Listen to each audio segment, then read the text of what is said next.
Assalamualaikum warahmatullahi wabarakatuh. Alhamdulillah wassalatu wassalamu ala Rasulillah wa ala alihi wa sahbihi wa man walah. Ma'asyiral muslimin rahimani wa rahimakumullah. Kita lanjutkan pembahasan kitab Fawaidul Fawaid karya Al-Imam Ibnul Qayyim Al-Jauziyah. Dan kita sekarang masuk ke dalam pasal yang ke-8, yaitu tentang tafawutun nas fit tauhid, atau yang artinya perbedaan tingkatan manusia dalam tauhidnya. Ma'asyiral muslimin rahimani wa rahimakumullah.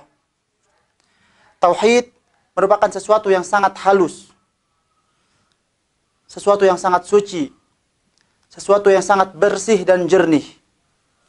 Oleh karena itu tauhid sangatlah sensitif. Ia amat mudah tercemar dan terkotori dengan noda yang kotor. Tauhid adalah laksana pakaian yang sangat bersih, mudah terkotori dengan sedikit noda. Dan tauhid bisa diibaratkan seperti cermin yang jernih. Sedikit saja noda menempel, maka pasti akan memberikan bekas pada permukaan cermin tersebut. Kemurnian tauhid bisa tercemar melalui selintas pandangan, bisa tercemar melalui sepatah kata, bisa tercemar melalui syahwat yang terselubung di dalam dada. Maka dari itu, seorang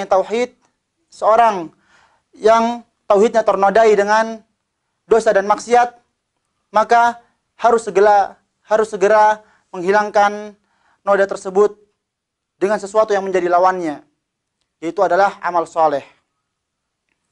Jika tidak, maka kotoran tersebut akan menjadi karat yang membekas dalam hati seorang tersebut.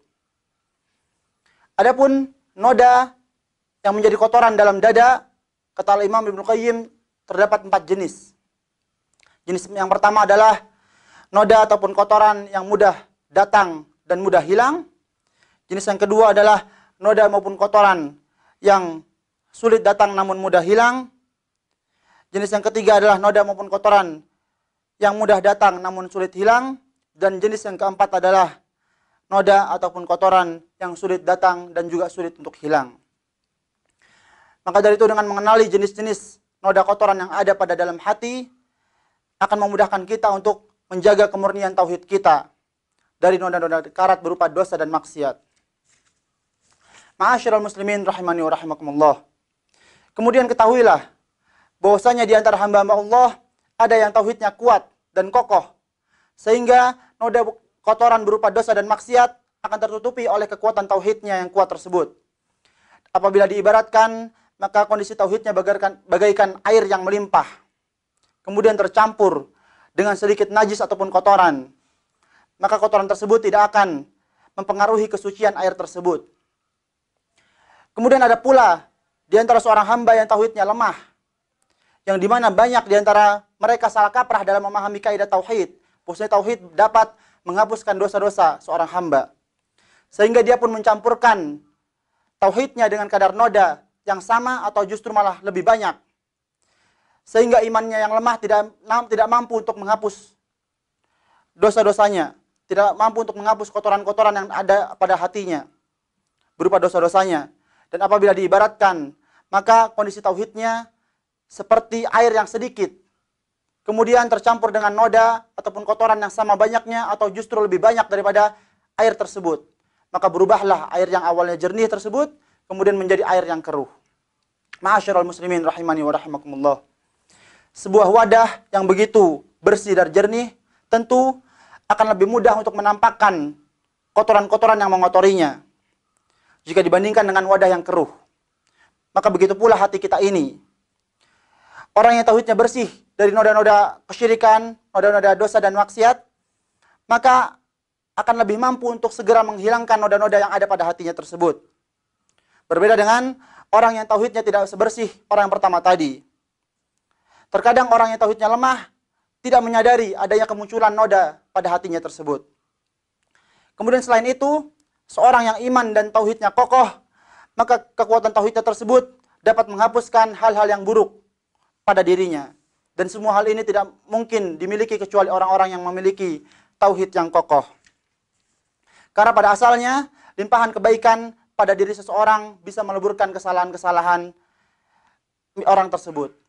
Dan orang yang memiliki banyak kebaikan di sisi Allah, yaitu berupa tauhid, kemudian melakukan sebuah kesalahan, maka orang tersebut lebih berpeluang untuk dimaafkan daripada orang-orang yang dia melakukan kesalahan yang sama, tapi tidak memiliki kebaikan seperti orang yang pertama tadi, yaitu dengan tauhid. Sebagaimana yang disebutkan dalam syair, wa idzal habibu ata bidzanbin wahidin ja'at mahasinuhu bi alfi syafi'in. Jikalau sang kekasih terjatuh ke dalam satu dosa, maka semua kebaikannya akan menjadi 1000 pahala.